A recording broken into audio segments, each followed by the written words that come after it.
7 April 2014 the morning post नाम के एक इन्वेस्टिगेटिव न्यूज एजेंसी के अनुसार इंडिया में रिसर्चर्स की तादाद है जस्ट 0.014% ऑफ द पॉपुलेशन। यही अगर हम यूएस की वैल्यू देखें तो it is around 0.47%।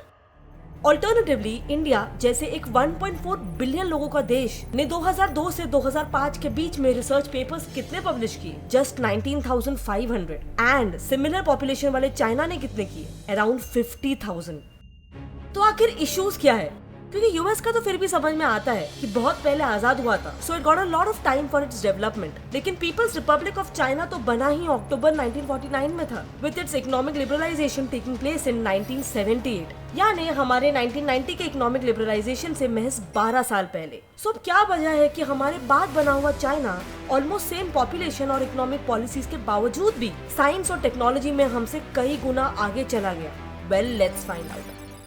So India का टेक्नोलॉजी और इन्वेंशन में पीछे रहने में जो सबसे मेजर इशू है वो है issue number 1, people leaving India. United Nations Educational, Scientific and Cultural Organisation UNESCO के अनुसार अकेले 2019 में ही तकरीबन 10 lakh Indian students higher education के लिए देश के बाहर गए थे, which is a 45% increase from 2018's figure of 7.5 lakh. साथ ही एशियन इकोनॉमिक इंटीग्रेशन रिपोर्ट के अनुसार तो इंडियंस इंटरनेशनल माइग्रेशन में सबसे टॉप पे आते हैं। तो आखिर क्या वजह है कि इंडियन स्टूडेंट्स को बाहर जाकर पढ़ना पड़ रहा है? वेल, इंडिया टुडे और इकोनॉमिक टाइम्स की इंडिपेंडेंट रिपोर्ट्स के अनुसार इसके पीछे की मुख्य वजह है इंटेंस कंपटीशन। ये रिपोर्ट्स कहते हैं कि इंडिया के दो सबसे बड़े एग्जाम्स यूजीसी नेट और आईआईटी जेईई जो हायर एजुकेशन के लिए टैलेंट छांटने का काम करते हैं, उनमें हर साल लाखों स्टूडेंट्स अप्लाई करते हैं, लेकिन उनमें से सिर्फ 5 से 6% लोग ही क्वालिफाई कर पाते हैं। तो अब ऐसे में जो स्टूडेंट्स क्वालिफाई नहीं कर पाते, उनके पास क्या ऑप्शन बचते हैं? नंबर 1, या तो अपने 10th और 12th के मार्क्स के बेसिस पर किसी अच्छे फील्ड में एडमिशन ले लो,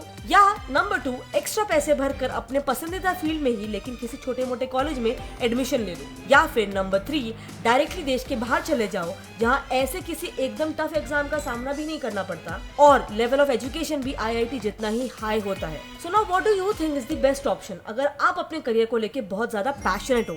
yes, obviously the third option, जिसके लिए स्टूडेंट्स और उनके पेरेंट्स पानी की तरह पैसे भी बहाते हैं। पर अगर आप उन स्टूडेंट्स में से हो जो अपने पापा के पैसे लुटाने की बजाय अपनी मेहनत और लगन से अपने ही देश में रहकर आगे बढ़ना चाहते हो, तो आपकी मेहनत को एक लेवल ऊपर ले जाएगा कैश करो एप्लीकेशन। कैश करो रतन टाटा जी द्वारा फंडेड इंडिया का सबसे बड़ा कैशबैक एप्लीकेशन है, क्योंकि ये एक ऐसा अमेजिंग एप्लीकेशन है जिसमें स्टूडेंट्स ऑनलाइन शॉपिंग करते करते फ्री में कैश रिवॉर्ड्स प्लस बड़े बड़े डिस्काउंट्स पा सकते हो, और वो भी Amazon, स्विगी, आजियो और मिंत्रा जैसे 1500 और वेबसाइट्स पर। जिसके लिए आपको सिर्फ इस ऐप को डाउनलोड करके इस ऐप पर रजिस्टर करना है। बस किसी भी वेबसाइट को सर्च करो और उसमें जाके ऑरेंज बटन दबाओगे तो आपको कैश करो उस वेबसाइट पे डायरेक्टली रीडायरेक्ट कर लेगा, और फिर आपको उस वेबसाइट पे प्रोडक्ट्स को अपने कार्ट पर ऐड करना है, जैसे नॉर्मली आप उस वेबसाइट पर शॉपिंग करते वक्त करते हो। फिर इस शॉपिंग से मिला कैशबैक आपको अपने माई अर्निंग सेक्शन में दिख जाएगा, और फिर इन पैसों को आप अपने बैंक अकाउंट में भी ट्रांसफर कर सकते हो, यानी ये एक तरीके से आपका साइड इनकम है। और अगर आप मेरा कोड FLON25 यूज करोगे तो आपको 25 रुपीज का बोनस मिलेगा।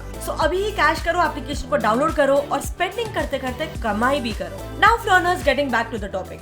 ऊपर से एक रीसेंट सर्वे के अनुसार जब अब्रॉड रहने वाले इंडियन स्टूडेंट्स को ये पूछा गया कि क्या वो पढ़ाई खत्म करके इंडिया वापस जाना चाहेंगे, तो अराउंड 75% लोगों का जवाब था कि हाँ। लेकिन on the other hand actual में सिर्फ 3% लोग ही वापस लौटते हैं। मगर ऐसा क्यों? वेल, इसी क्यों का जवाब है हमारे नेक्स्ट इशू में, जो है issue number 2, government spending on R&D। According to UNESCO आज के समय में इंडिया में पर मिलियन लोग तकरीबन 253 रिसर्चर्स हैं, और इतने कम रिसर्चर्स होने के बावजूद भी गवर्नमेंट इस पूरे दशक में रिसर्च एंड डेवलपमेंट या फिर R&D को बढ़ाने के लिए हमारे जीडीपी का सिर्फ 0.7% ही खर्च करती आ रही है। इनफैक्ट यही सेम ट्रेंड हम इंडिया की खुद की बजट रिपोर्ट में भी देख सकते हैं, जिसमें एजुकेशन की ओर तकरीबन 93,000 करोड़ रुपए डेडिकेटेड है, लेकिन डिफेंस की ओर ऑलमोस्ट 5 लाख करोड़।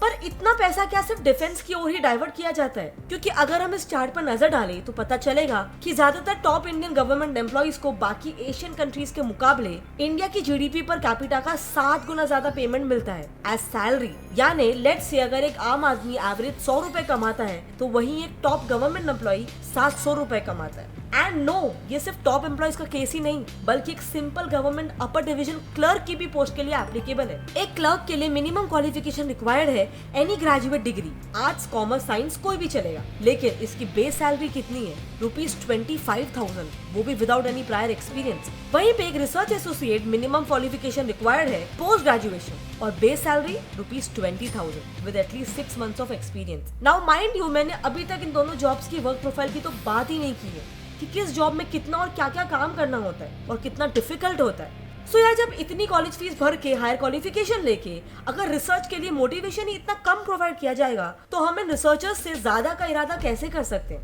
बिकॉज लोग चाहे कितना भी कहे, the ultimate motivation is money और the things which it allows us to buy. तो आखिर क्या वजह है कि government is not spending enough on education and R&D? Well, इसे हम जानेंगे हमारे अगले इशू में, but from the government's perspective. Issue number 3, सिक्के का दूसरा पहलू। सरकार की एजुकेशन वगैरह पर ज्यादा ना पैसा खर्चा करने के 3 रीजन हो सकते हैं। Number 1, foreign remittances. क्या आपको पता है अब्रॉड रहने वाले इंडियन से इंडिया के जीडीपी में कितना पैसा या फिर फॉरेन रेमिटेंस ऐड होता है? Well, Asian economic integration report के अनुसार इंडिया दुनिया का सबसे ज्यादा फॉरेन रेमिटेंसेस अर्न करने वाला देश है, जिसको हर साल तकरीबन 70 से 80 बिलियन मिलते हैं from its people living abroad. यानी ये पैसा चाइना पाकिस्तान इकोनॉमिक कॉरिडोर की कुल लागत से भी अराउंड 10 बिलियन ज्यादा है। अब ऐसे फॉरेन रेमिटेंसेस वैसे तो हमारी 2.66 ट्रिलियन की इकोनॉमी में कोई मेजर रोल प्ले नहीं करते, ऐसा आपको लगता होगा, लेकिन ड्यूरिंग एनी पॉलिटिकल, इकोनॉमिक या नेचुरल क्राइसिस ये हमारे देश को एक ब्रीदिंग स्पेस जरूर प्रोवाइड करते हैं। मिसाल के तौर पर जब 2018 में केरला फ्लड से जूझ रहा था, तब क्योंकि वो एक सबसे ज्यादा NRIs वाला स्टेट है, उनसे आए हुए रेमिटेंसेस ने उनकी स्टेट इकोनॉमी को उस फ्लड में डूबने से बचाया था। बट यहाँ पर ये NRIs हमको सिर्फ पैसे की मदद नहीं करते हैं, बल्कि they also help in number 2, transfer of top class knowledge, expertise and technology. Indian migration पर based Madrid journal of behavioural and social sciences में पब्लिश्ड एक रिसर्च आर्टिकल के अनुसार abroad based skill Indians developed countries से technology का ज्ञान लेकर जब वापस इंडिया आते हैं या फिर ऑनलाइन माध्यम से सरकार से कनेक्टेड रहते हैं, तो वो as advisers, as entrepreneurs, as venture capitalist, as scientist देश की इकोनॉमिक और डेवलपमेंट स्ट्रेटजीज को स्ट्रक्चर करने में मदद करते हैं, जो ऑब्वियसली देश की तरक्की के लिए जरूरी है। Number 3, purpose of providing higher education remains अनअकम्प्लिश्ड।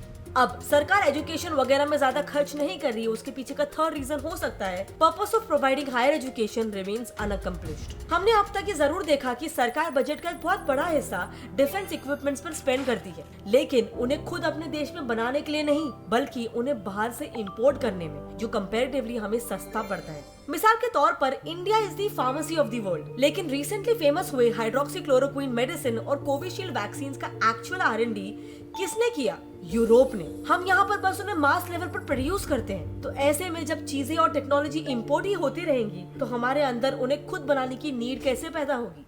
Because as they से necessity is the mother of all inventions. और शायद इसीलिए इस लैक ऑफ नेसेसिटी की वजह से ही हमारा जो एजुकेशन सिस्टम है वो भी हमें सिर्फ क्लर्क वर्दी ज्ञान देता है, नॉट वर्क वर्दी। लेकिन जैसा कि मैंने पहले कहा, ये सरकार इसीलिए करती है क्योंकि उसे ऐसा करना सस्ता पड़ता है। मगर कैसे? फिर सोचो कि आप कई सालों से एक आम का पेड़ सींच रहे हो और जब फल देने की बारी आई तो वो पड़ोसी के आंगन की ओर झुक जाता है। जी हाँ, जो आप सोच रहे हो ना, कुछ वैसा ही सोच सरकार के भी मन में आता होगा कि इतना समय और पैसा रिजर्वेशन और स्कॉलरशिप्स में डालकर पेड़ सींचने के बाद अगर लोग बाहर ही जाकर सेटल होने वाले हैं, तो उससे बेहतर क्यों ना बाजार से हाई क्वालिटी आम ही खरीद ली जाए, क्योंकि उसमें फल मिलने की संभावना ज्यादा और पैसा वेस्ट होने की संभावना कम हो जाती है। अब इस दिशा में वैसे ज्यादा लोगों ने रिसर्च किया नहीं है, इसीलिए हो सकता है कि ये वाला पॉइंट कुछ लोग माने और कुछ लोग नहीं माने। बट इस पॉइंट को रखने का हमारा मेन रीजन ये है कि हम चाहते हैं कि लोगों में एक ऑल्टरनेटिव पर्सपेक्टिव से सोचने की काबिलियत भी डेवलप हो। खैर, अब बढ़ते हैं हमारे अगले मेजर इशू की तरफ, जो मुझे लगता है कि अब तक बताए गए सभी इश्यूज पर एक फाइनल ब्लो की तरह ड्रॉप होता है।